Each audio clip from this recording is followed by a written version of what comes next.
What's up, everybody? Welcome to a Wednesday edition of The Squeeze. I am Tyler Connie, and first and foremost, today is March the 8th, and it is my daughter's first birthday. So, happy birthday, Poppy. I know you are most definitely not watching this video, and you are most definitely not interested in what I'm going to talk about, but thank you for making me a father, the best job on earth.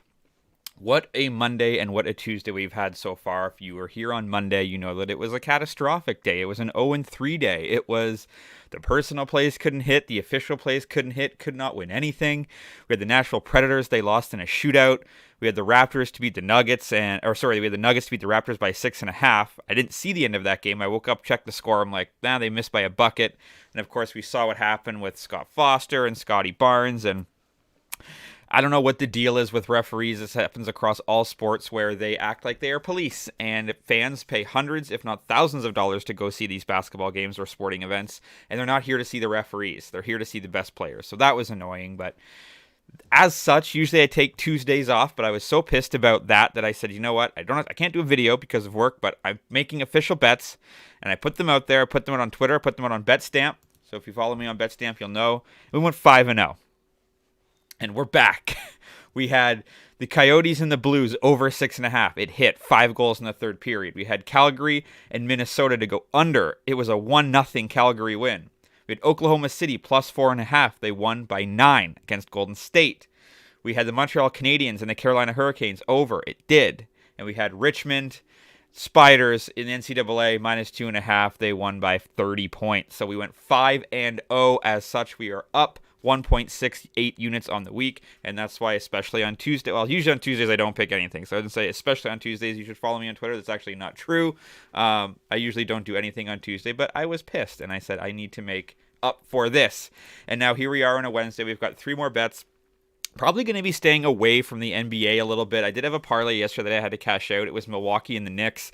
And at the last minute, Giannis wasn't going to play with an illness. Actually, they still covered that one. It was the Knicks that wouldn't have, but we cashed that out. But the NBA is in that really weird time of year where teams just don't care. Guys are resting. Good teams are resting. Bad teams are resting.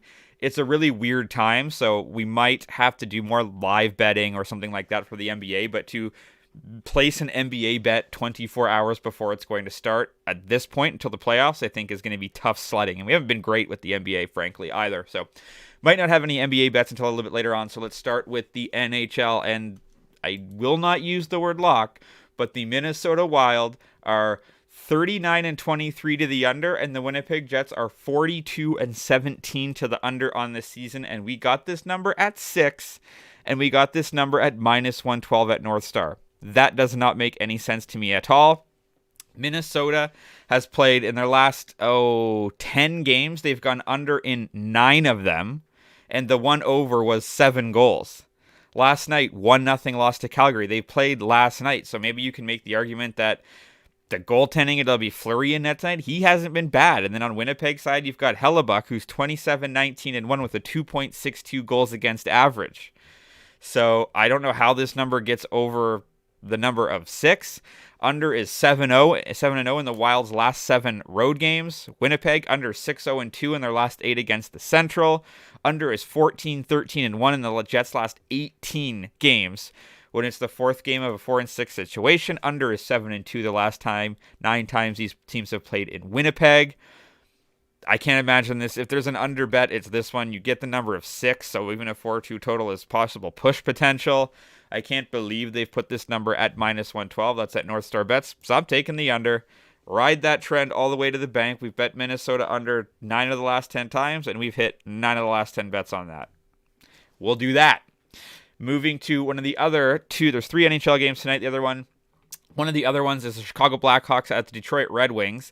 Another number that I really like. So we were able to get the under 1.5 goals in the first period at plus money. Plus 100, that's at bet 99. Now you might say, the Blackhawks are 32-30 to the over. The Detroit Red Wings are 29-32 to the over this season. But when you look at first period props, even though these teams traditionally, you would think, score a lot of goals, when you look at their first period, Detroit is 14-14 to the over and under for the first period. They're up 2.1 units to the under in the first period this season. Chicago Blackhawks are actually 15-13 to the under in the first period, up 3.79 units on the season. And that is when the Blackhawks are playing on the road and the Red Wings are playing at home. These teams do not score a lot of goals in the first period. They're not very good, so there's several reasons for that, is they just don't score a lot of goals.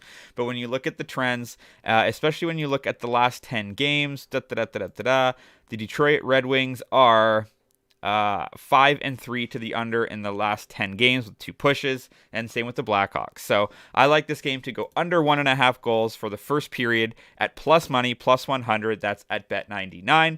And the last bet, I'm going to dip my toe into some NCAA basketball, because even though the NBA hasn't been very kind to us, the NCAA has been. We're going to go to the Georgetown at Villanova matchup. I got this bet at minus 11 for minus 110 at DraftKings. The line might have moved up to maybe 12, or the odds have been juiced a little bit, but I got this at minus 11 for minus 110 at DraftKings. Villanova is just simply a much better team than Georgetown.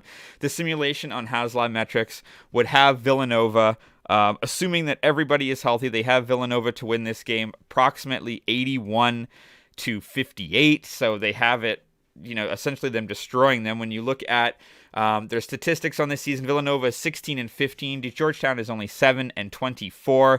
This is in the Big East. Strength of schedule, Villanova is ranked 18th, Georgetown 58th. So Villanova is playing better teams than Georgetown and has a much better record. Momentum, they're coming into this. Villanova is coming into this with a lot of momentum.